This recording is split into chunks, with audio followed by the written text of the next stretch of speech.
Every game has a place that players never forget. A place that somehow becomes more than just another map. For the Arma community, that place was Namalsk. Cold, hostile, unforgiving. It wasn't the biggest map, it wasn't the most populated, and it certainly wasn't the easiest to survive. Yet years after its release, players still speak about it with a kind of reverence.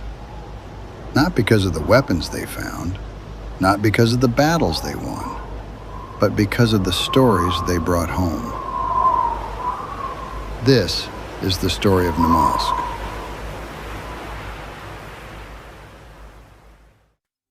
To understand why Namalsk became so memorable, we first have to go back to where it began. Created by Adam Sumrak Francu, Namalsk first appeared during the Arma 2 era as part of the Namalsk Crisis Project. Inspired by bleak, post-Soviet landscapes and survival horror, it offered something players hadn't really experienced before. Instead of another battlefield, it became a place that felt abandoned, forgotten, almost haunted. Snow-covered forests stretched across the landscape.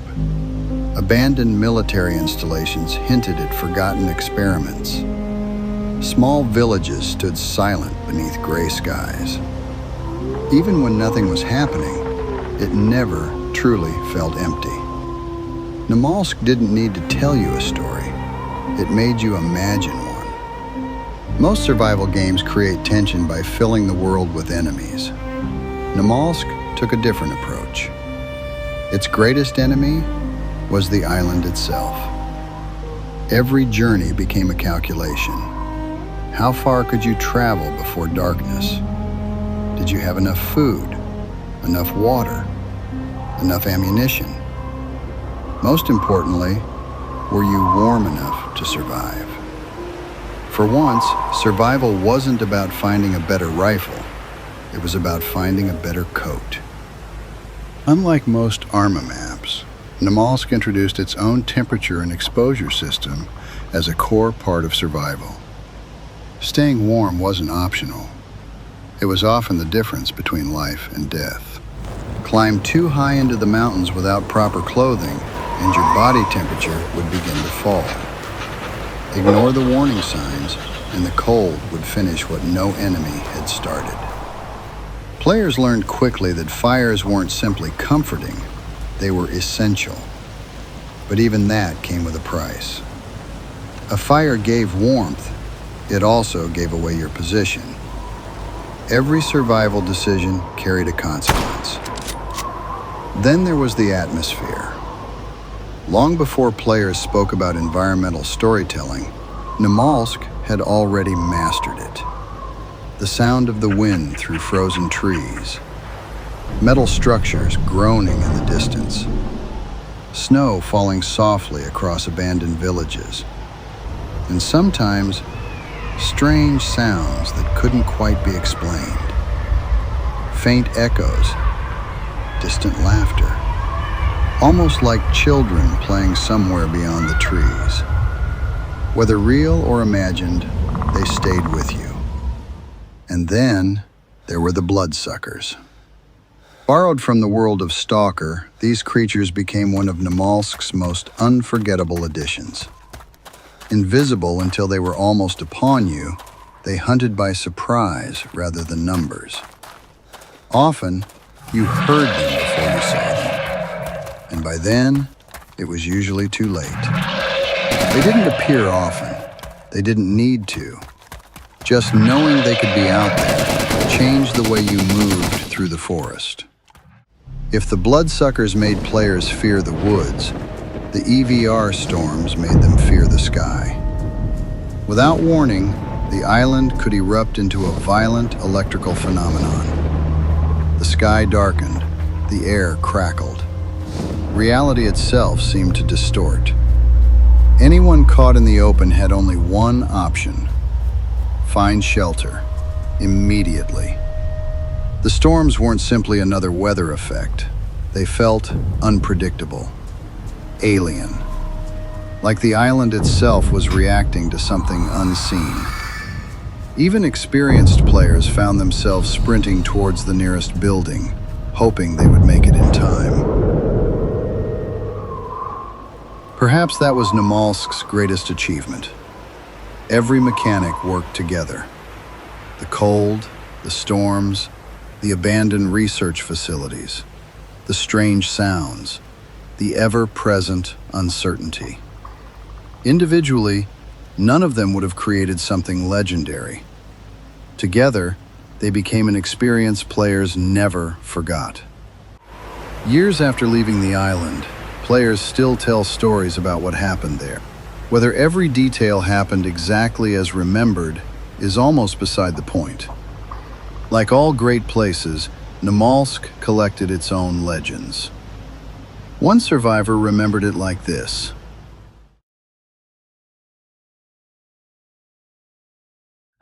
People always ask me what my worst night on Namalsk was. It wasn't the cold. It wasn't the Bloodsuckers. It wasn't even another player. It was the silence, after everyone else was gone. There were 5 of us when we reached Lubyansk. None of us had known each other before that day. We just crossed paths on the road and decided there was safety in numbers. Funny how quickly strangers can become friends when you're all trying to survive. We shared what little food we had, a tin of beans, a bottle of water. Someone even found a box of matches. At the time, it felt like we'd beaten the island. 5 people, working together, looking out for one another. For a little while, it almost felt normal. We built a small fire just outside one of the abandoned houses, not because it was safe, but because we didn't really have a choice. The temperature was dropping fast. You could almost feel the cold working its way through your clothes. Nobody said much. We were all too tired, too hungry, too busy listening. That's the thing about Namalsk. You spent as much time listening as you did looking. Every gust of wind made you stop. Every creaking tree made you wonder if something was out there. Then one of the lads said he was going to check the next building. He never came back. We waited. 5 minutes, 10 minutes. Then somebody else went looking for him. He didn't come back either.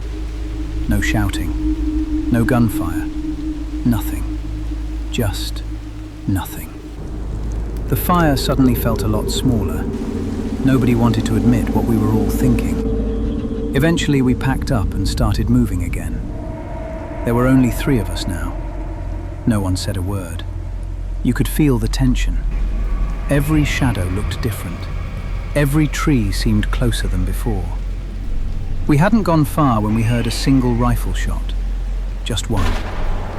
Sharp, echoing across the valley. The man walking beside me froze. Neither of us spoke. We both knew exactly who it had been. But we also knew there was nothing we could do. So we kept walking. That's the part people don't understand. Sometimes survival means carrying on, even when every instinct tells you to turn back. By nightfall, there were only 2 of us left. Then, somewhere in the forest, I heard running. Fast, too fast. I turned, and the other survivor was gone. Just gone. No scream, no goodbye, nothing. I never found out what happened to him. Maybe another player, maybe one of those creatures. Maybe he simply ran. I'll never know. That night, I sat beside the smallest fire I'd ever made. Hardly enough to keep warm, just enough to stop freezing.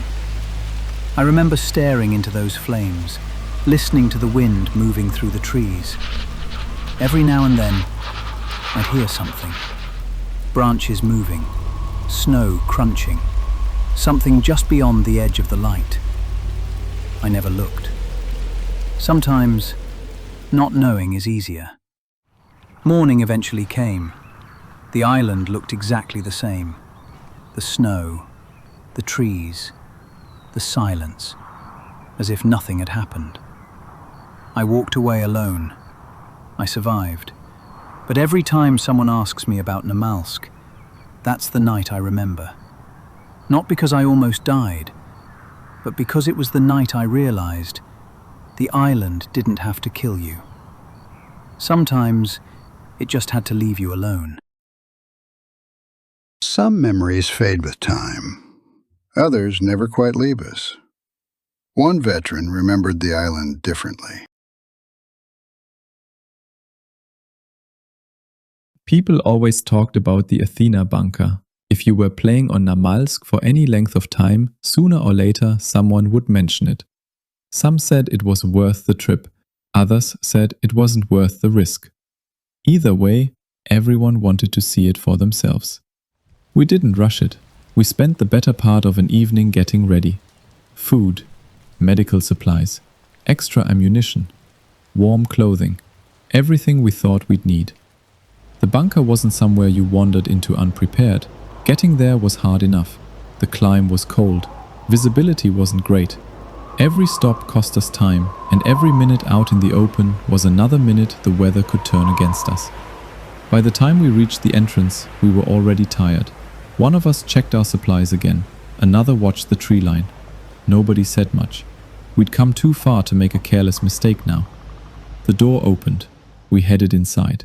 The place was darker than I expected.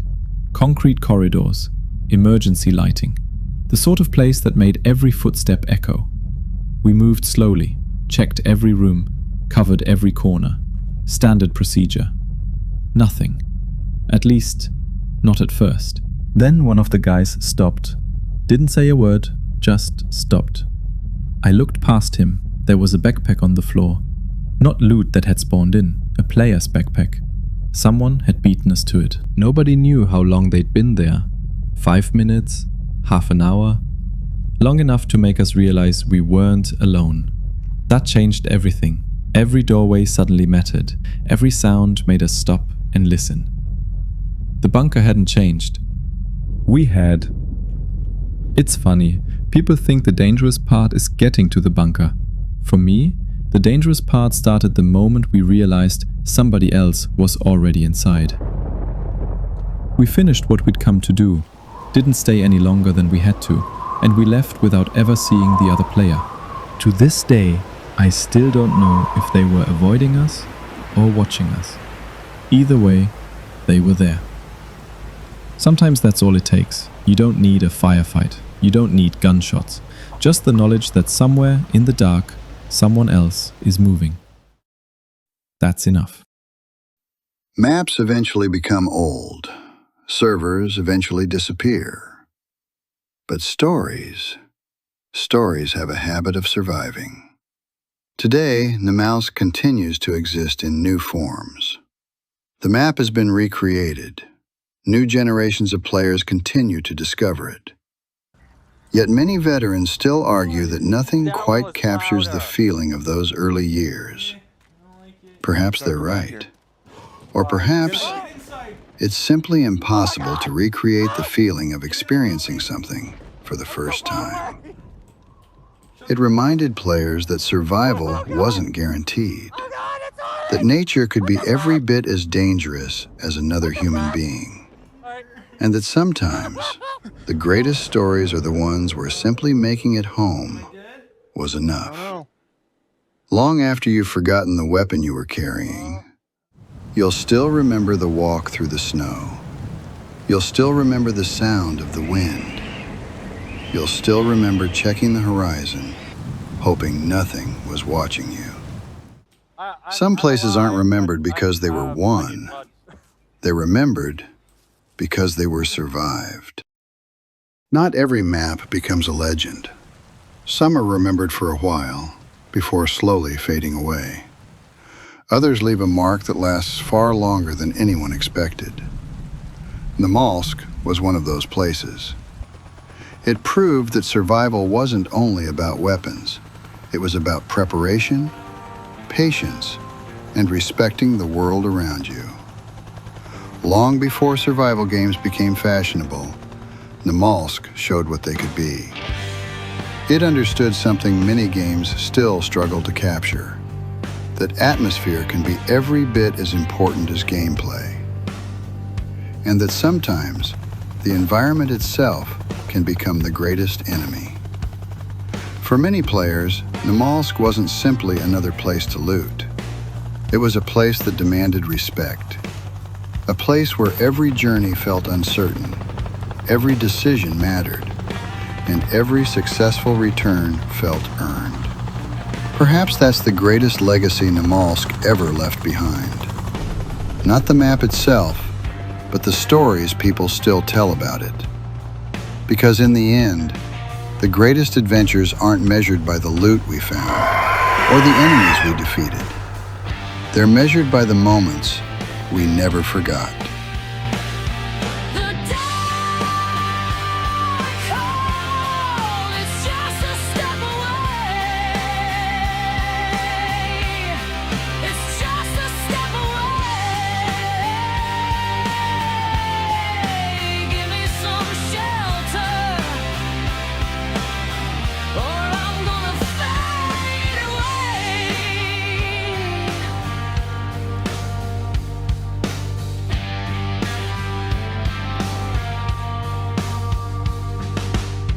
Empty voices haunt abandoned stations.